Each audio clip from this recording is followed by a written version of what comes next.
Kevin Price. Delighted to be with you. Going to spend some time talking to you about you and your business later on in the program. I'm also going to talk about the passing of David Bowie. Yesterday's show was a special show that was produced, so we didn't get a chance in advance, so we didn't get a chance to talk about him. But we'll have a segment with Sigmund Kramer. We'll talk about him, and you're going to hear a lot of his music. It's the bumper music today. But this first segment, I think, is incredibly timely because there's so much debate out there about how to improve the lives of minorities in this country.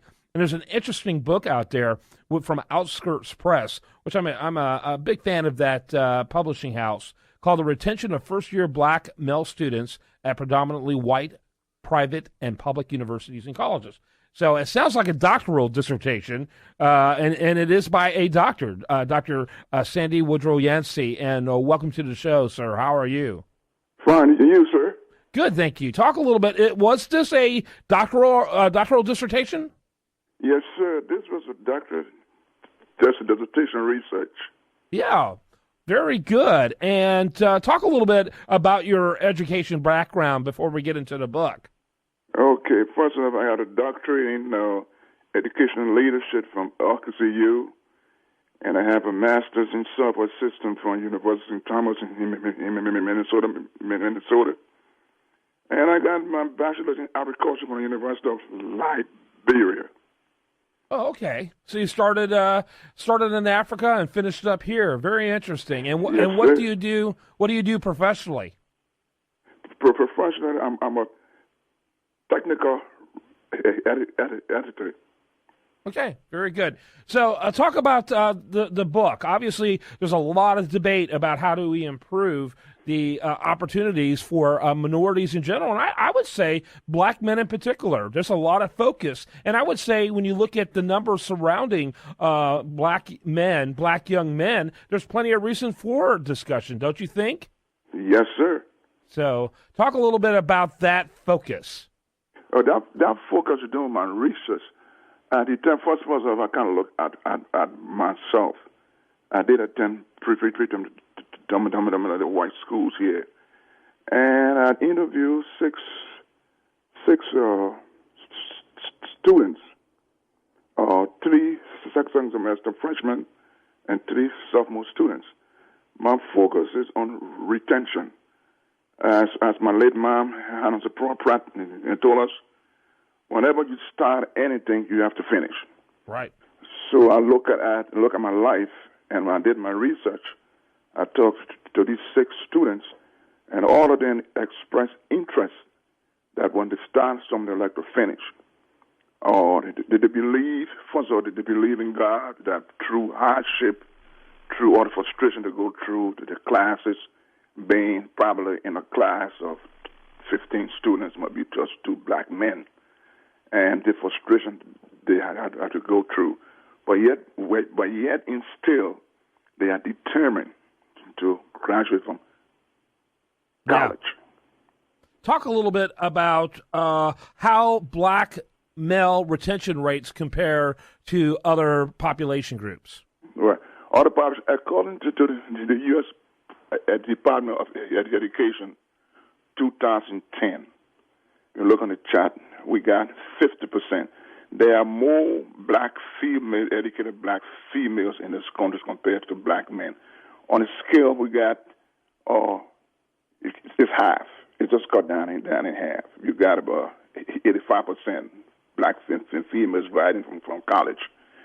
And you got about 15% black men graduating from college.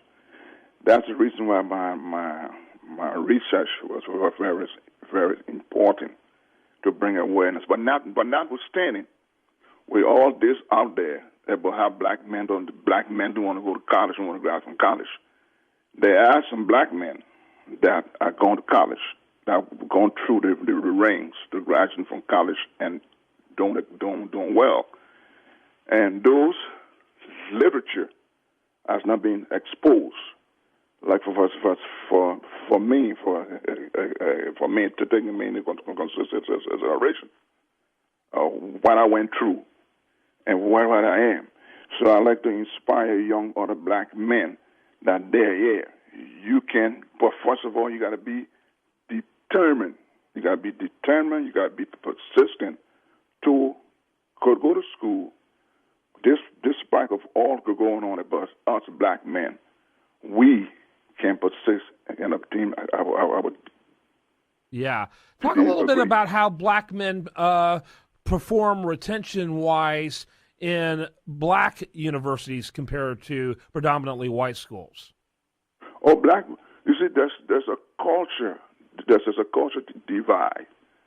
If you go to a black school and you meet all black men, there is a bond.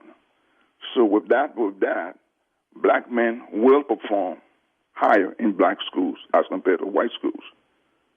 But if you look at the world, there isn't just one race. They got a black race, got a white race, got the races. So if black men can perform in black school, exceptionally well in black schools, these black guys can also perform exceptionally well in white schools. Yeah. But again, it's come down to determination. Yeah. And so that's very interesting. So what would you say? We got about a minute left. What are the final thoughts or takeaway that you'd like for the listener to have? Yeah, I want listener. I would like to gear towards black men graduating from high school. The black young men graduating from high school. Let them look at this book and say, I can attend these schools. Because it starts with the black young men. And they shouldn't be afraid because they're going to a white school that they're not going to succeed. There are assistances, financial assistances available to these white colleges and universities to assist black men. You think it's worth it, too? You know, that the additional challenge will make them more successful in the end. Definitely, sir. Definitely. Let me ask you, so the website I have is Outskirts Press. Do you have another website that you want me to mention, or would you prefer me to... Go ahead. Yeah, I got my website, outskirtspress.com/young black men need education. Yeah, outskirtspress.com/young black men need education. And yes, Sandy, thanks so much for being with us. You're welcome, sir. Great topic, very timely. I hope the listener checks out this book. Very important. And I think history shows that being challenged makes us better people. All right, more for you after this on The Price of Business.